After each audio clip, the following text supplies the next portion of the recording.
بسم اللہ الرحمن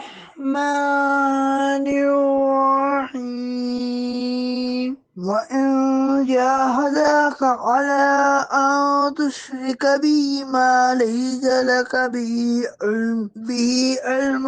فَلَا تُطِعْهُمَا وَصَاحِبْهُمَا فِي الدُّنْيَا مَعْرُوفًا وَاتَّبِعْ سَبِيلَ مَنْ أَنَابَ إِلَيَّ ثُمَّ إِلَيَّ مَرْجِعُكُمْ فَأُنَبِّئُكُم بِمَا كُنتُمْ تعملون۔